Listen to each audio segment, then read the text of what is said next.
ఈరోజు మన guest Dhananjay all India ర్యాంక్లో 810 సాధించిన వ్యక్తి.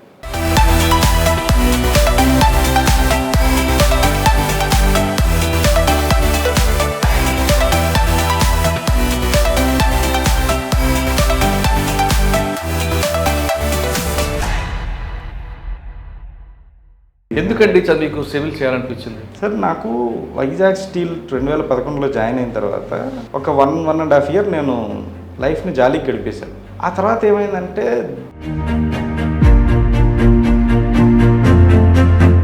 నేను ఎదిగాను, కానీ నా చుట్టుపక్కల మా పల్లెల్లో ఉండే వాళ్ళకి నేను ఏమి చేయలేకపోతాను. ఆప్షన్లు ఏం తీసుకున్నారు? ఏ బుక్స్ చదివారు? పబ్లిక్ అడ్మినిస్ట్రేషన్ తీసుకున్నాను. అది ఎందుకు తీసుకున్నానంటే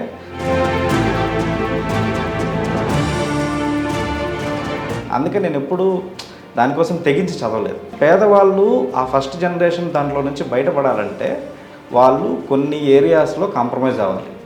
కానీ జనాలు ఏం చేస్తున్నారు,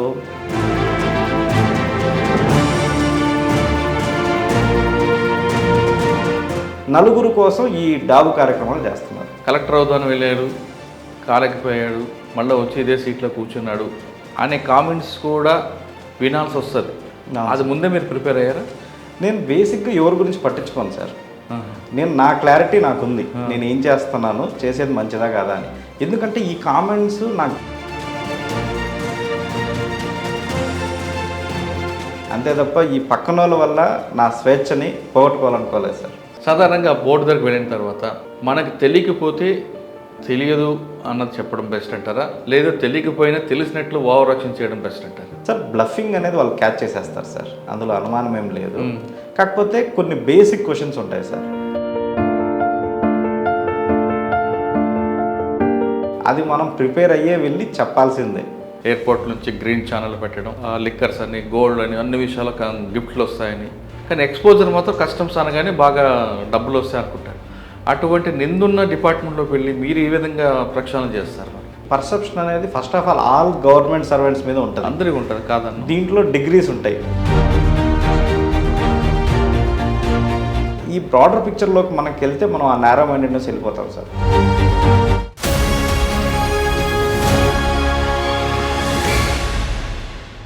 వెల్కమ్ టు ఐడ్రీమ్. సామాన్యుడు కూడా సివిల్స్ సాధించవచ్చు అని నిరూపిస్తున్న వారిని పరిచయం చేసే కార్యక్రమంలో ఈరోజు మన గెస్ట్ ధనంజయ్ ఆల్ ఇండియా ర్యాంక్లో 810 సాధించిన వ్యక్తి. గ్రామీణ ప్రాంతంలో పుట్టి తెలుగు మీడియంలో చదువుకొని ఈ స్థాయికి వచ్చిన వ్యక్తి ఎంత కష్టపడ్డారు విషయాన్ని ఆయన అడిగి తెలుసుకుందాం. నమస్తే ధనంజయ్ గారు, కంగ్రాచులేషన్స్. నమస్తే sir, thank you very much. 810. అవును సార్. అసలు అది కనిపించడానికి పెద్దగా అనిపిస్తున్నా దాని వెనక కష్టం మాత్రం చాలా కనిపిస్తుంటుంది. అవును సార్. మీరు ఎక్కడో గ్రామీణ ప్రాంతాలు పుట్టి తెలుగు మీడియంలో చదువుకుంటూ ఈ స్థాయికి వచ్చారు. అవును సార్. ఈ జర్నీలో మీకు ఎదురైన కష్టాలేంటి, నష్టాలేంటి, వాటితో పాటు మిమ్మల్ని మీరు ఎన్నిసార్లు వెనక్కి వస్తున్నా మీకు మోటివేషన్ చేసుకుంటూ మిమ్మల్ని తీసుకొస్తున్న వారెవరు?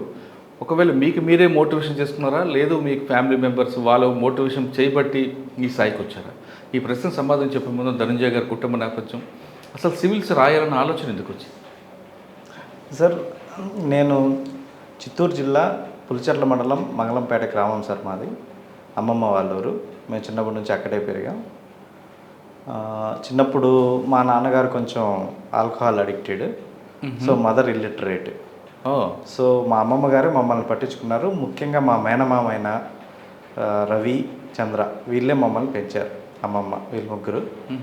సో నేను కొంచెం మనకు ఆ నాలెడ్జ్ ఉండడం వల్ల జవహర్ నవోదయ విద్యాలయకి సెలెక్ట్ అయ్యాను ఆ రోజుల్లో చదువుకొని.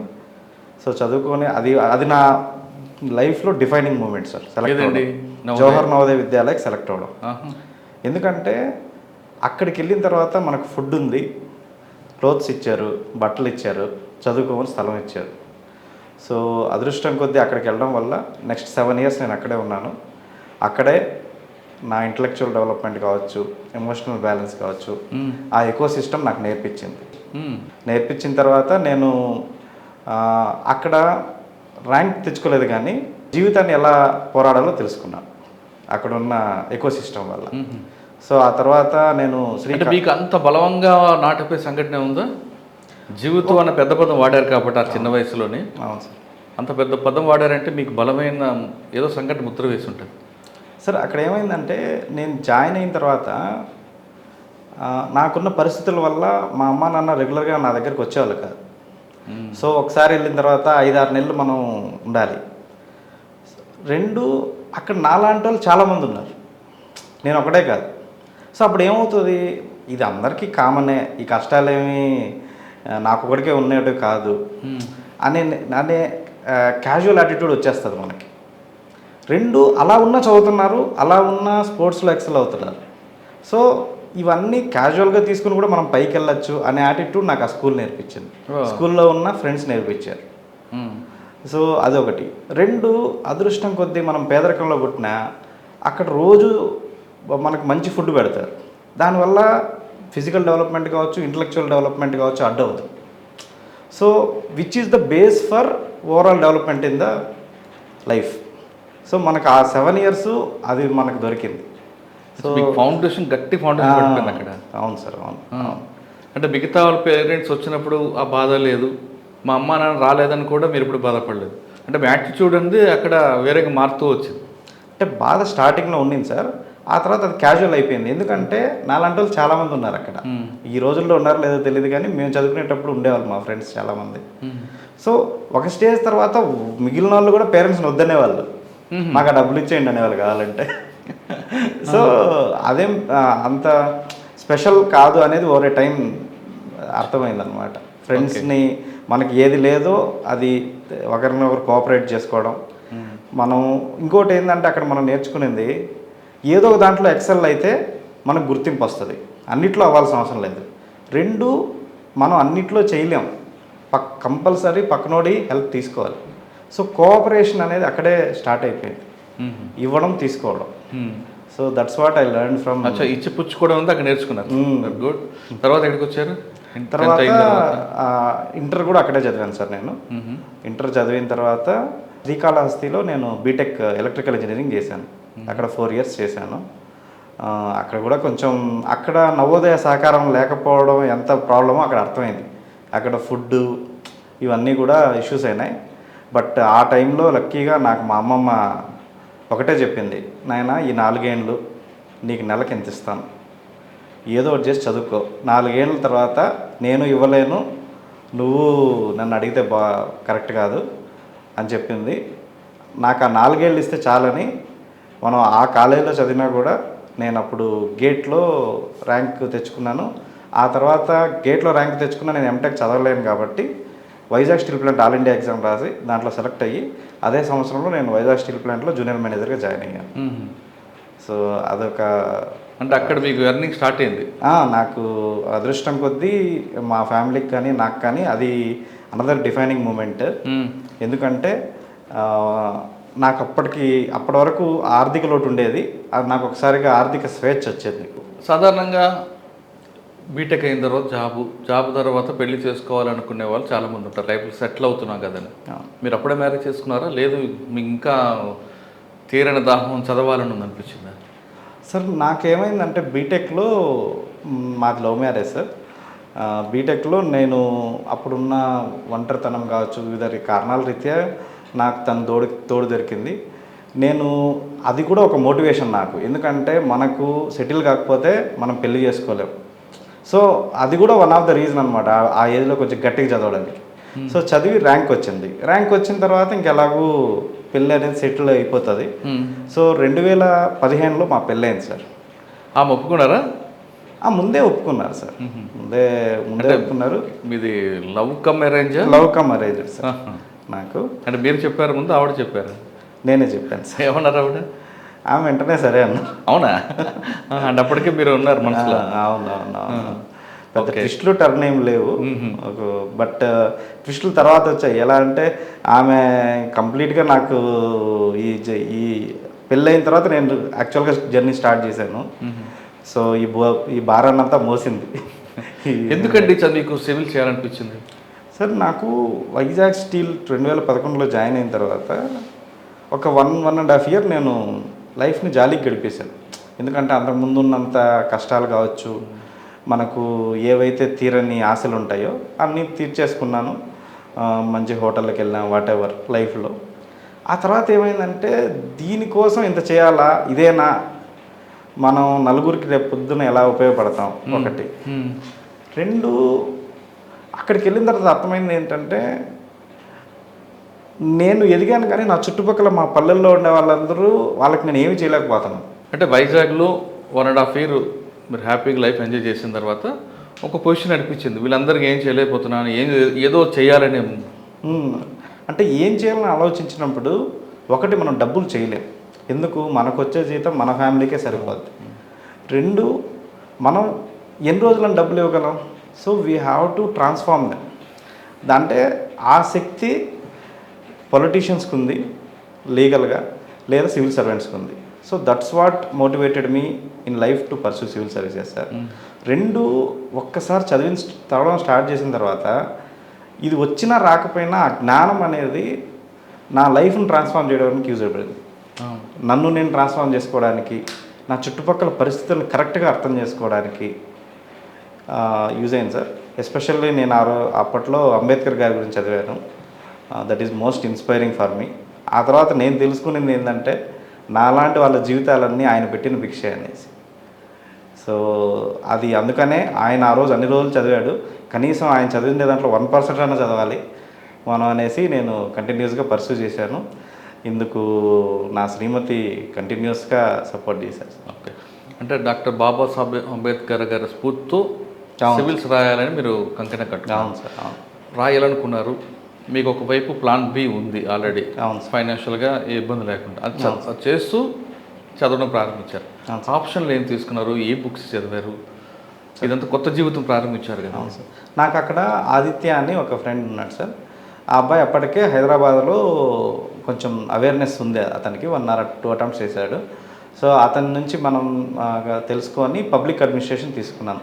అది ఎందుకు తీసుకున్నానంటే సార్, ముందు నుంచి నేను సివిల్ సర్వీసెస్ ప్రిపరేషన్ ఎగ్జామ్ కోసం చదవలేదు. అది స్టార్ట్ చేసిన తర్వాత అర్థమైంది ఏంటంటే ఇది చదివితే మనం లైఫ్లో హ్యాపీగా ఉండొచ్చు, నలుగురికి ఉపయోగపడవచ్చు, వీలైతే నలుగురికి సాయం చేయొచ్చు. ఆ జ్ఞానంతో అది పొజిషన్ వచ్చినా రాకపోయినా అనే యాటిట్యూడ్తోనే ముందు ఉండేవాడిని. అందుకే నేను ఎప్పుడూ దానికోసం తెగించి చదవలేదు. సో జాబ్ చేస్తూ అవకాశం ఉన్నప్పుడంతా చదివాను. సో అందుకనే పబ్లిక్ అడ్మినిస్ట్రేషన్ తీసుకున్నాను, ఎందుకంటే నేను చేసే జాబ్లో కూడా యూజ్ అవుతుంది అనేసి. ఆ బుక్స్ అన్నీ కూడా మనకు అప్పుడే జస్ట్ డిజిటల్ ఇది స్టార్ట్ అయింది సార్. మృణాల్.org అని మృణాల్ సార్ అనే ఒక ఆయన ఉండేవాళ్ళు. ఫస్ట్ టైం ఆయనే డీటెయిల్డ్గా ఎక్స్ప్లెయిన్ చేయడం, ఇట్లా ఇంట్లో ఉండేవాళ్ళు ఎలా చదువుకోవాలని. సో ఆయన బ్లాగ్ నాకు చాలా యూజ్ అయింది ఆ రోజుల్లో. సో అది చదివి 2015లో నాకు పెళ్ళయింది, ఆయన అప్పుడు అటెంప్ట్ ఇచ్చాను, అవ్వలేదు. 2016లో మెయిన్స్ రాశాను.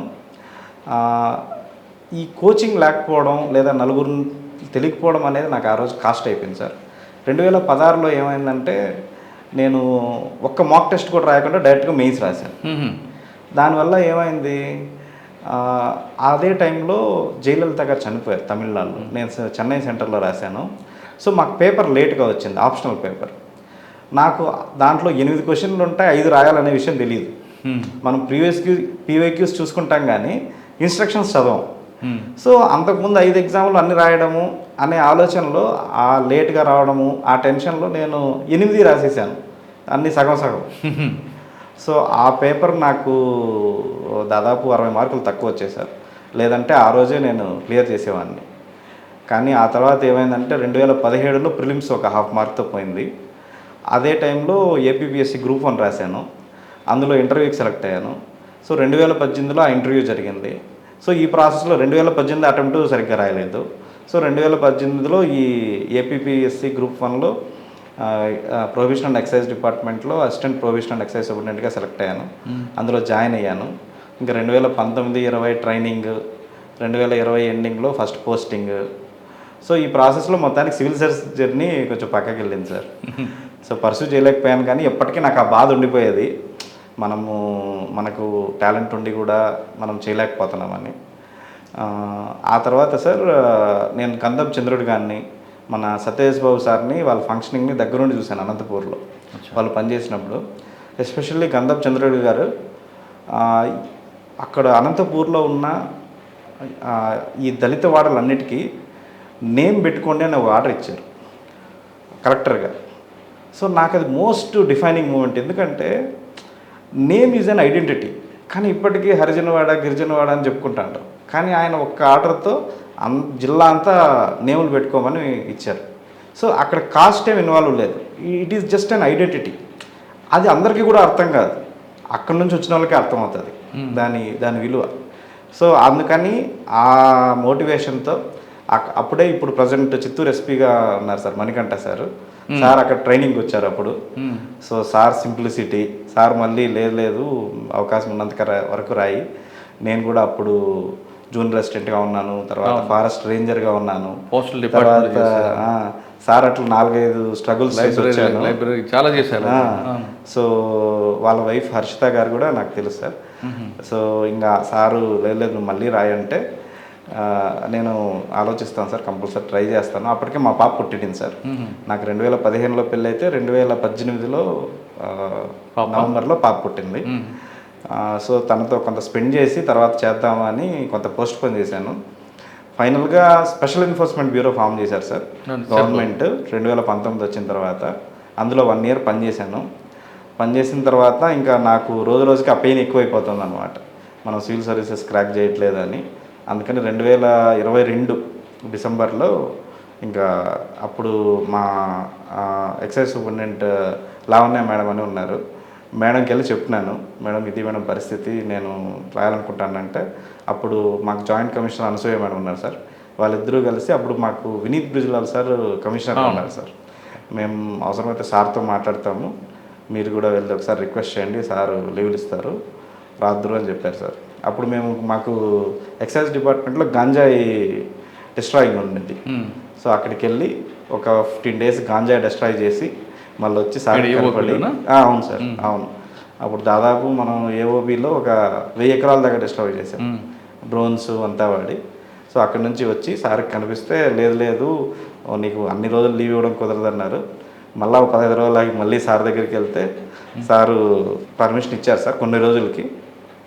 ఇంకా మా లావణ్య మేడము నువ్వు వెళ్ళిపో నేను చూసుకుంటా అనేసి ఆమె హెల్ప్ చేయడం జరిగింది సార్. సో కంటిన్యూస్గా లీవ్లు ఇప్పించారు సార్ నెక్స్ట్ 10 months. ఈ ప్రాసెస్లో మా వైఫ్ ఏమో మా పాపని నేను చూసుకుంటాను, నువ్వు చదువుకో, ఇన్ని రోజుల నుంచి ఉన్న ఆశ కదా, ఒక ప్రయత్నం చేసేద్దాం, వస్తే వచ్చింది పోతే పోయింది అని. మోస్ట్ ఇంపార్టెంట్ ఏంటంటే ఆర్థికంగా నా స్నేహితులు సార్ నాగమల్లేశ్వర రెడ్డి ఇప్పుడు నెల్లూరు ఎక్సైజ్ సూపరింటెండెంట్గా ఉన్నారు, గౌరీశ్వరరావు ఆయన ఇప్పుడు భీమవరం ఎక్సైజ్ సూపరింటెండెంట్గా ఉన్నారు. వీళ్ళిద్దరూ నాకు కంప్లీట్గా నాన్ రిటర్నబుల్ బేసిస్లో దే సపోర్టెడ్ మీ. అంటే వాళ్ళు నేను మీకు చేస్తాం, నువ్వు మాకేమి తిరిగి ఇవ్వాలనే ఆలోచన పెట్టుకోవద్దు, వస్తే వచ్చింది లేదంటే లేదు, నీ మీదైతే మాకు నమ్మకం ఉంది, ర్యాంక్ అయితే తెచ్చుకుంటావు ఓకే. సో అని వాళ్ళు ఆర్థికంగా సాయం చేయడం జరిగింది.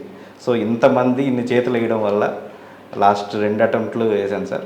లాస్ట్ టైం ఇంటర్వ్యూకి దాకా వెళ్ళి అవ్వలేదు, ఈసారి మనకు 810 ర్యాంక్ వచ్చింది సార్. ఓకే, ఇది లాస్ట్ టైం, దీని తర్వాత కూడా ఉందా మీకు? ఇంకా నేను రాయాలనుకోలేదు సార్. ఒక ఆప్షన్ ఉందా? ఆప్షన్ ఉంది కానీ రాయాలనుకుంటున్నాను. సరే, ఒకసారి వెనక్కి వెళ్దాం. ఆర్థికంగా మీ స్నేహితులు ఆదుకోవాలనుకున్నా మీ వైఫ్ ఎప్పుడు అడ్డు చెప్పలేదా, మనం ఇంత కష్టపడుతున్నాం, ఒక స్థాయికి వచ్చాం, ఇది ముందు వస్తుందో రాదో తెలియదు, పిల్లలు పెరుగుతున్నారు, బంధువులు కూడా అడుగుతుంటారు, ఈ ప్రశ్నలు అన్నీ మీకన్నా ఆవిడ ఎక్కువ ఫేస్ చేస్తారు? నా కేసులో ఏమైందంటే సార్, ఈ బంధువులు ఈ విషయాలన్నీ నేను ముందు నుంచే స్టాప్ చేశాను 2015 నుంచే. నేను ఎలా అంటే నేను ఇంటర్వ్యూలో పాయింట్ రాశాను సార్ హాబీ కింద, క్రియేటింగ్ అవేర్నెస్ అండ్ రూరల్ ఇన్డెప్ట్నెస్ అనేసి. అంటే పల్లెల్లో ప్రతి చిన్న వాటికి అప్పులు తీసుకోవడం, 3 రూపాయల వడ్డీ 2 రూపాయల వడ్డీలు తీసుకోవడం, డెప్ ట్రాప్లో ఇరుక్కుపోవడం. నా చుట్టుపక్కల ఉన్న ఫ్యామిలీస్ అంతా అంతే. సో నేను ఆ రోజే డిసైడ్ అయ్యాను, నేను ఆ రోజే చుట్టుపక్కల ఎవరు కానీ పెళ్ళిళ్ళు జరిగితే నేను ఎంగేజ్మెంట్లు చేయనివ్వను. ఎందుకు మీరు ఎంగేజ్మెంట్ చేసి ఊరికి ఆ డబ్బులు ఖర్చు పెడతారు, పెళ్ళి కూడా సింపుల్గా చేసుకోవాలి. నేను నా కూతురికి కూడా బర్త్డే చేయలేదు సార్ ఇంతవరకు, 5 years అయింది. ఇంట్లో జరుపుకున్నాం అందరినీ పిలిచి, అంతే తప్ప అదో ఫంక్షన్ లాగా పెట్టి. ఎందుకంటే జనాలకు చెప్పడానికి ఈ డబ్బుల్ని మనం ఇంకోలాగా వాడుకోవచ్చు. పేదోడు సార్ పైకి వచ్చేటప్పుడు చాలా హర్డిల్స్ ఉంటాయి, అందులో most important hurdle economic issue. So ఆ విషయం పేదవాళ్ళు ఆ ఫస్ట్ జనరేషన్ దాంట్లో నుంచి బయటపడాలంటే వాళ్ళు కొన్ని ఏరియాస్లో కాంప్రమైజ్ అవ్వాలి. కానీ జనాలు ఏం చేస్తున్నారు, ఎడ్యుకేషన్ హెల్త్ విషయంలో కాంప్రమైజ్ అయిపోతున్నారు, రిలేషన్షిప్స్లో కాంప్రమైజ్ అయిపోతున్నారు, నలుగురు కోసం ఈ డాబు కార్యక్రమాలు చేస్తున్నారు. Super, correct. సో నేను అది రివర్స్ చేశాను. మీకు కావాల్సింది ముందు చదువు, ఆరోగ్యం. మనకి ఇంట్లో ముఖ్యమైన వాళ్ళతో తమ్ముడు ఉంటాడు, చెల్లెలు ఉంటారు, మనం వీళ్ళని మనం చూసుకోవాలా. అంతే తప్ప నలుగురు ఎవరో ఒక మాట అంటారని వాళ్ళకి మనం పెట్టుకుంటా పోతే అప్పులు పాలవుతామని నా దెబ్బకి నాకు మొత్తం 3 ఊర్లు ఉన్నాయి సార్ మా దళిత వాళ్ళు. 3 ఇంకా అప్పు చేయాలంటే భయపడతారు, ఎందుకంటే ఫోన్ చేసి తిడతాను నేను. ఇంకా సో ఇది మంచి పద్ధతి మీరు చెప్పే దీంట్లో. ఏదో దానికోసం వాళ్ళు అనుకుంటారు వీరు అనుకుంటారని ఆ సాంప్రదాయాలని గోంగూరని అప్పులు చేసి ఆ గొప్పల కోసం పప్పులు చేయడం అనేది కరెక్ట్ కాదు. అవును, కరెక్ట్ కాదు. ఆ డెబ్ ట్రాప్ సార్ నెక్స్ట్ జనరేషన్ తినేస్తాం. అవును, వాళ్ళు చేశారు కదా, మనం చేయకూడదు, వాళ్ళ దానికన్నా గ్రాండ్గా చేయాలి. అంతేగాని మా నాన్న చదువుకున్నాడు నేనెందుకు చదువుకోకూడదు, మా నాన్నమ్మ హెల్తీగా ఉంది నేనెందుకు ఉండకూడదు అన్న ఆలోచన కొంతవరకు కనుమరుగవుతుంది. అంటే ఇదేంటంటే సార్ ఫాల్స్ ప్రెస్టీజ్. అదే, అంటే మనిషి తను గొప్పగా చేసుకోవడానికి చాలా మంచి పనులు చేయొచ్చు, అవి చేయకుండా ఇవి చేయడం. ఓకే, ఫైనల్గా వచ్చారు మీరు, ఇంటర్వ్యూకి వెళ్ళారు. అవును సార్. ఇంటర్వ్యూకి వెళ్ళినప్పుడు దేవుడా ఇది లాస్ట్ అని అనుకున్నారా? లేదు సార్, నేను ముందు నుంచి కూడా నా ప్రయత్నం నేను చేస్తాను, జరిగేది జరుగుతుంది, నాకు రావాలంటే వస్తుంది లేదంటే లేదు. దాని మీద నేను క్లారిటీగా ఉన్నాను సార్. ఎందుకంటే నాకు ఉన్న జాబ్ మంచిదే, గ్రూప్ 1 జాబు, నేను హ్యాపీగానే ఉన్నా, ఫ్యామిలీ ఉంది. బట్ ఇది వస్తే నలుగురికి ఇంకొంచెం చెప్పచ్చు, ఇంకొంచెం మనకు చెప్పే అథారిటీ వస్తుంది. మీ ఆలోచన మంచిదే, కానీ దాని వెనక ఒక నెగిటివ్ కూడా ప్రచారం ఉంటుంది. కలెక్టర్ అవుదాని వెళ్ళాడు, కాలేకపోయాడు, మళ్ళీ వచ్చి ఇదే సీట్లో కూర్చున్నాడు అనే కామెంట్స్ కూడా వినాల్సి వస్తుంది. అది ముందే మీరు ప్రిపేర్ అయ్యారా? నేను బేసిక్గా ఎవరి గురించి పట్టించుకోను సార్. నేను నా క్లారిటీ నాకుంది, నేను ఏం చేస్తున్నాను, చేసేది మంచిదా కాదా అని. ఎందుకంటే ఈ కామెంట్స్ నాకు జాబ్ వచ్చినప్పటి నుంచి ఉన్నాయి సార్. నేను జాబ్ జాయిన్ అయినప్పుడు ఏం చేశారు, ఫస్ట్ ఇల్లు కొనుక్కో అన్నారు, నేను కొనలేదు. కారు కొనుక్కో అన్నారు, నేను కారు కొనుక్కోలేదు. ఇట్లా బంగారం కొనుక్కో అన్నారు, నాకు ఎంత అవసరమో అంతే తప్ప కొనలేదు. ఎందుకు, నేను ఫైనాన్షియల్గా ఏం చేయాలి, నేను ఫ్యూచర్లో ఏం చేయాలనేది క్లారిటీ ఉంది. అది తప్పవచ్చు రైట్ అవ్వచ్చు, but I want that freedom. అంతే తప్ప ఈ పక్కన వాళ్ళ వల్ల నా స్వేచ్ఛని పోగొట్టుకోవాలనుకోలేదు సార్. సూపర్. సో బోట్కి వెళ్ళారు, బోట్లోకి వెళ్ళగానే ఎవరున్నారు చైర్మన్ ఇప్పుడు? సార్ ఈసారి దినేష్ దాసా సార్ ఉన్నారు సార్. దినేష్ దాసా సారు ఫస్ట్ కూర్చోండి అని చెప్పారు. చెప్పిన తర్వాత ప్రొఫైల్ చూశారు, నువ్వు లాస్ట్ 12 yearsగా జాబ్ చేస్తున్నావు, అది excellent, you are doing very well అనేసి ఆయన డైరెక్ట్గా పబ్లిక్ అడ్మినిస్ట్రేషన్లో ఒక కోర్ క్వశ్చన్ అడిగారు సార్. ఏంటో అది మిన్నోబుక్ కాన్ఫరెన్స్ అని జరుగుతాయి సార్. వాటిల్లో ఫస్ట్ది ఎలా ఉంది, లాస్ట్ది ఏంటి, దాంట్లో కంటిన్యూటీ ఏంటి, డిస్కంటిన్యూటీ ఏంటి అని అడిగారు సార్. చెప్పాను. ఆ తర్వాత మిగిలిన వాళ్ళందరూ సార్ మనకు సంబంధించినవే, ఏపీ 3 క్యాపిటల్స్ ఇష్యూ కావచ్చు, లేదంటే నేను వైజాగ్ స్టీల్ ప్లాంట్లో పనిచేశాను సార్ 6.5 years. దాని స్టీల్ ఇండస్ట్రీ యొక్క పొల్యూషన్ కావచ్చు, మేనేజర్కి లీడర్కి డిఫరెన్సెస్ ఏంటి, 2 ఈ ఆల్కహాల్ బ్యాన్ చేయాలా వద్దా. ఓకే, సో స్టీల్ ప్లాంట్ ప్రైవేటేషన్ గురించి అడిగారా? లేదు సార్, అడగలేదు సార్, అడగలేదు. కానీ ఈ ఆల్కహాల్ బ్యాన్ చేయాలా వద్దా అనేది అడిగారు సార్. మళ్ళీ ఫైనల్గా నువ్వు సంతోషంగా ఉండాలంటే ఎలా ఉండాలి అనేటివి అడిగారు సార్. చెప్పాను సార్. సార్ వాళ్ళు సాటిస్ఫై అయ్యారా? అది తెలియదు సార్ మనకి, అంటే వాళ్ళ ఫేస్ ఎక్స్ప్రెషన్ తెలుస్తాయి కదా, అయినట్టే ఉన్నారు సార్. ఓకే, మీరు చెప్పిన దాదాపు 1/2 hour ఇంటర్వ్యూ ఉంటుంది. 1/2 hourలో మీరు చైర్మన్ గారికి ఐ కాంటాక్ట్ ఇచ్చారా, బోర్డు అందరికి ఇచ్చారా ఐ కాంటాక్ట్? యాక్చువల్గా last time Smita Nagaraj madam board ఉంది సార్, అప్పుడు కరోనా గైడ్ లైన్స్ అనుకుంటా దూరంగా ఉన్నాయి సార్. ఈసారి అన్నీ ఇంత దగ్గరే సార్, అందరూ ఇట్టే ఉన్నారు. సో ఇలా చూస్తే ఇలా చూడలేము, ఇలా చూస్తే ఇలా చూడలేము అనమాట. సో ఎవరు అడిగితే వాళ్ళకే కాంటాక్ట్ ఇచ్చాను సార్. అంటే అక్కడ పాసిబిలిటీ లేదు అందరినీ చూడడానికి. ఓకే, సాధారణంగా బోర్డు దగ్గరికి వెళ్ళిన తర్వాత మనకు తెలియకపోతే తెలియదు అన్నది చెప్పడం బెస్ట్ అంటారా, లేదా తెలియకపోయినా తెలిసినట్లు ఓవరాక్షన్ చేయడం బెస్ట్ అంటారా? సార్ బ్లఫింగ్ అనేది వాళ్ళు క్యాచ్ చేసేస్తారు సార్, అందులో అనుమానం ఏం లేదు. కాకపోతే కొన్ని బేసిక్ క్వశ్చన్స్ ఉంటాయి సార్, అది మనం ప్రిపేర్ అయ్యే వెళ్ళి చెప్పాల్సిందే. అవి కూడా చెప్పకపోతే నెగిటివ్ అవుతుంది సార్. బట్ కొన్ని విషయాలు తెలియనప్పుడు తెలియదు అని చెప్పడమే ఉత్తమం అని నా అభిప్రాయం. అంటే genuinity best, genuinity is the best policy. But ఒక్కొక్క స్ట్రాటజీ సార్ మనం, but genuinity is the best part as per my policy sir. Okay, interview అయిపోయింది, బయటకు వచ్చారు, మీరంతా మీ ఫ్యామిలీ అందరిది కూడా చెప్పుంటారు బాగానే అయిందని. అవును సార్. రిజల్ట్స్ వచ్చిన రోజున మీకు ఎన్ని గంటలు తెలిసింది? ఫస్ట్ మీరు ఎవరితో ఈ ఆనందాన్ని షేర్ చేసుకున్నారు? నేను హైదరాబాద్లో ప్రిపేర్ అయ్యాను సార్. అక్కడ ఏంటంటే నేను ముందు నుంచే ఇర్రెస్పెక్ట్ ఆఫ్ ద సక్సెస్ ఇంకో నలుగురికి మనం చెప్పాలి, నలుగురికి హెల్ప్ చేయాలి, ఇట్లా రూరల్గా ఎవరైనా వచ్చింటే. ఎందుకంటే నేను ఐఐటి నుంచి రాలేదు సార్, నేను టాప్ ఇన్స్టిట్యూట్స్ నుంచి లేదు, కార్పొరేట్లో లేవు, కోచింగ్ తీసుకోలేదు. సో ఈ దీంట్లో ఉన్న కన్స్ట్రైంట్స్ నాకు అర్థమైనాయి. దీంట్లో లాభాలు ఉన్నాయి, కన్స్ట్రైంట్స్ ఉన్నాయి. లాభాలు ఏంటంటే ఫైనాన్షియల్గా ఖర్చే ఉండదు. కన్స్ట్రైంట్ ఏంటంటే చాలా విషయాలలో అవేర్నెస్ ఉండదు మనకి. సో ఇటువంటి పిల్లలు ఎవరుండారో ఒక 10 మందిని నేను అక్కడ కూడదీశాను అనమాట. సో వాళ్ళేంటి, ఆ అన్నకు వస్తే అన్నదారిలో మనం వెళ్తే మనకు వచ్చేస్తుంది అని వాళ్ళు స్ట్రాంగ్గా నన్ను నమ్మారు. సో నేను రిజల్ట్ వచ్చినప్పుడు అందులో శ్రావణ్ అని ఒక అబ్బాయి చూసి ఫోన్ చేసి అన్న 810 వచ్చింది అని చెప్పాడు. అప్పుడైతే డిసప్పాయింట్ అయినాను. కాకపోతే నాకు ఐఆర్ఎస్ కష్టం వస్తుంది సార్, అదైతే నేను ముందు నుంచి అనుకున్న సర్వీసే. సో ఆ తర్వాత ఐఎమ్ హ్యాపీ. ఓకే, మీ వైఫ్తో చెప్పిన ఏమన్నారు? తను కూడా చాలా హ్యాపీ ఫీల్ అయింది సార్, మా పాప అందరూ. తనైతే రిలీఫ్ అయింది. ఫోన్లే ఇంకా అంటే ఇది ఉండేది మళ్ళీ ఐఏఎస్కి రాద్దామా వద్దా అని. సర్లే ప్రస్తుతానికి ముందు ఎంజాయ్ చేద్దాం, 1 వీక్ తర్వాత డెసిషన్ తీసుకుందాంలే అని వీ ఎంజాయ్డ్ సార్. ఎక్కడో చిత్తూరు జిల్లాలో ఒక చిన్న గ్రామంలో పుట్టిన ధనంజయ్ ఈరోజు ఈ స్థాయికి వచ్చినప్పుడు ఆ గ్రామస్తులతో పాటు ఆ జిల్లా మిల్లి రాష్ట్రం అంతా కూడా ఒకేసారి మీ పేరు మారుమోగుతుంది. ధనంజయ మావాడు అంటాడు, ధనంజయ మా స్నేహితులు, ఇలా అందరూ ఓన్ చేసుకుంటారు. ఆ విజయాన్ని ఎలా మీరు ఎంజాయ్ చేశారు? సార్ యాక్చువల్గా ఈ ఓనింగ్ అనేది గ్రూప్ 1 వచ్చినప్పుడే జరిగింది సార్. కాబట్టి ఇది నాకు కొత్త గ్రూప్ 1 కన్నా ఈ సివిల్స్ అనేది ఇంకా కొంచెం లెవెల్ పెరుగుతుంది కదా. అంటే ఇప్పుడు నేను డిటాచ్ అయిపోయాను సార్. ఇప్పుడు ఒకటి మనం చేయగలిగిన సాయం ఎవరికైనా చేస్తాం, వాళ్ళు నాకు తెలిసినా చేయకపోయినా. చేయలేని సాయం ఎవరు వచ్చినా చెయ్యం. So end of the day అది సాయం కోసమే కదా సార్. మనకు తెలుసు అనుకునేది ఎందుకు, రేపు పొద్దున మనకి ఏమన్నా ఒక సలహా కావచ్చు, ఇంకో రకంగా కావచ్చు. సో ఈ పాలసీ అయితే క్లియర్ కాబట్టి ఎవరు ఎంత ఓన్ చేసుకున్నా సంతోషమే, మావాడు అనుకుంటే ఆనందమే. కానీ ఏం చేయాలో ఏం చేయగలం అవే చేస్తాం, చేయలేనోటి చెయ్యం ఎవరికైనా.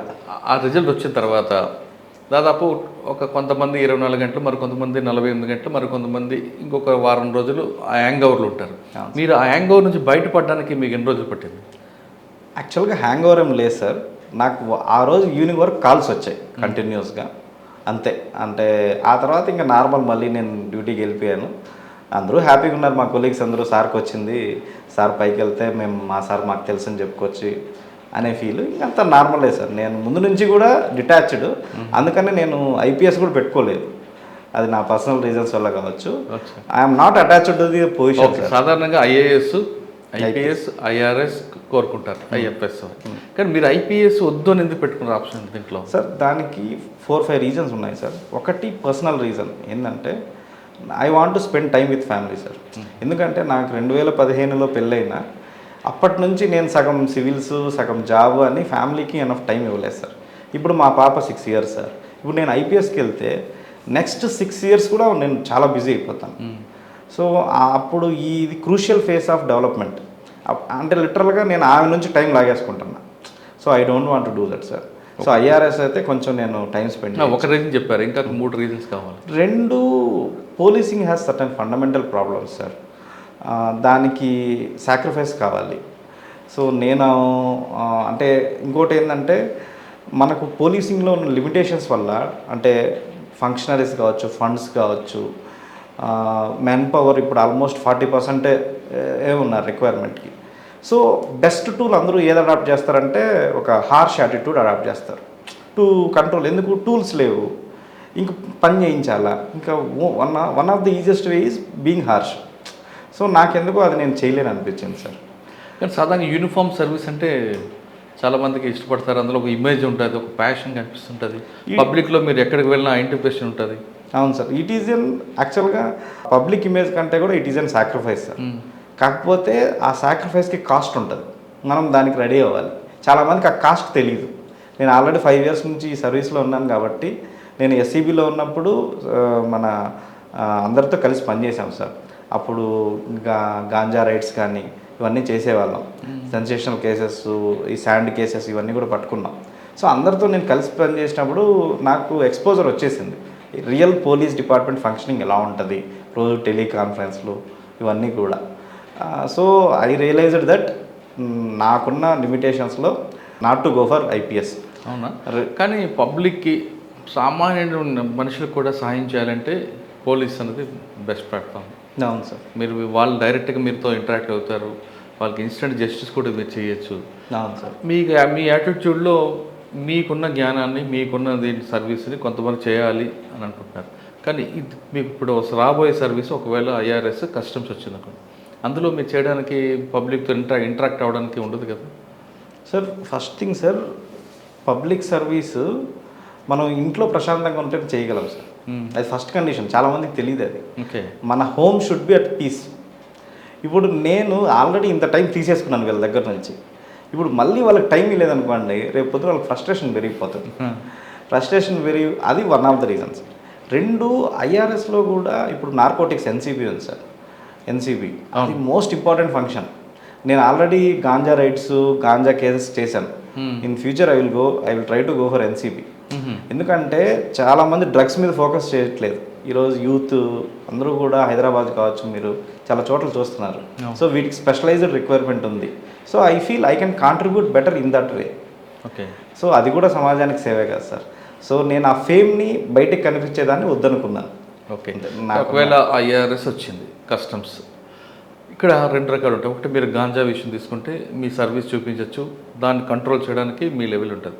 కానీ కస్టమ్స్ అనగానే బాగా కరప్షన్ అనే ఒక ముద్ర ఉంది. ఎయిర్పోర్ట్ నుంచి గ్రీన్ ఛానల్ పెట్టడం, లిక్కర్స్ అని, గోల్డ్ అని, అన్ని విషయాల గిఫ్ట్లు వస్తాయని, ఇటువంటి అపనింది అంటే అందరూ కాదు, ఒక 10% ఉంటారు. ప్రతి ఆర్గనైజేషన్ ఉంటారు, ఆ విధంగా దీంట్లో కూడా ఉంటారు. కానీ ఎక్స్పోజర్ మాత్రం కస్టమ్స్ అనగానే బాగా డబ్బులు వస్తాయి అనుకుంటారు. అటువంటి నిందున్న డిపార్ట్మెంట్లోకి వెళ్ళి మీరు ఈ విధంగా ప్రక్షాళన చేస్తారు మరి?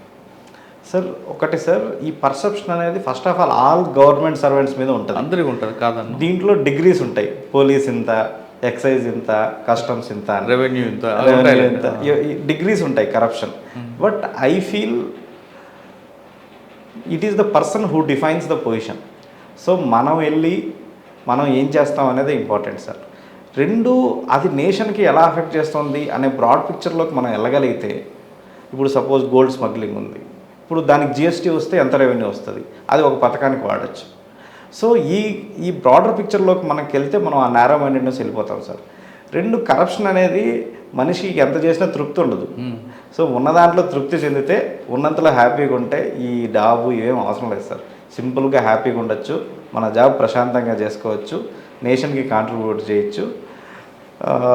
మనం అయితే చాలా స్ట్రిక్ట్ మెజర్స్ వాడతాం సార్. బట్ 100% చేయగలుగుతామా లేదా అనేది ఫ్యూచర్ విల్ డిటర్మైన్ సార్. కానీ మెయిన్ ఎక్కువగా కనిపించేది కరప్షన్ ఎయిర్పోర్ట్లో గ్రీన్ ఛానల్ అనే దీంట్లోనే ఎక్కువ డబ్బులు వస్తాయనేది ఒక ఎలిగేషన్. మీకు ఫస్ట్లోనే అక్కడే పోస్టింగ్ వేశారనుకోండి, మీకు సుపీరియర్ లేదు వాళ్ళు విడిచిపెట్టి అంటారు, మీకు ఆల్రెడీ ఇన్ఫర్మేషన్ ఉంది అక్కడ కల్ప్రిట్ ఫెలో అని. ఆ పైనుంచి ఆర్డర్స్ ఒకటి ఉంటాయి, మీ కళ్ళ ముందు ఒకటి కనిపిస్తుంది. ఈ రెండింటిని మీరు ఎలా బ్యాలెన్స్ చేస్తారు సార్? నేను ఈ 12 years జాబ్ చేశాను కదా, మనం పోయిన 15 daysకి మన సుపీరియర్స్ ఏంటి, మనం ఏంటి, మన సబార్డినేట్స్ అనేది మెసేజ్ వెళ్ళిపోతుంది సార్. ఇప్పుడు నేను ఇవే చేస్తా, ఇవి చేయను అనే మెసేజ్ సుపీరియర్కి వెళ్ళిపోతే, సుపీరియర్ ఆల్సో విల్ అండర్స్టాండ్ వీళ్ళు చెప్పకూడదా అని. ఆయనకు మరీ ఇబ్బందిగా ఉంటే పక్కన పెడతాడు, వేరే లైన్ ఏర్పాటు చేసుకుంటారు అంతే వాళ్ళు. అంతే తప్ప వాళ్ళు ప్రెజరైజ్ చేసి చేయరు. ప్రెజరైజ్ చేసేది ఎక్స్ట్రాడినరీ కండిషన్ సార్. బట్ ఈ కస్టమ్స్ ఇట్లాంటి వాటిల్లో ఉండదు సార్.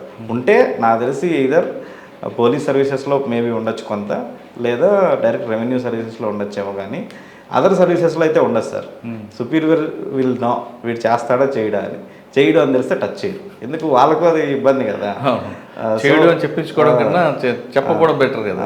మన రెప్యుటేషన్ అనేది మనకంటే ముందు క్యారీ అయిపోతుంది సార్, వీడు ఎలాంటి వాడు అనేసి. సో రెప్యుటేషన్ క్యారీ అయిపోతే that will safeguard us. So మనం ముందు ఆ మెసేజ్ ఇవ్వాలి, నేను ఇవైతే చేయగలను, ఇవైతే చేయలేను, యాజ్ పర్ రూల్ అయితే చేస్తా.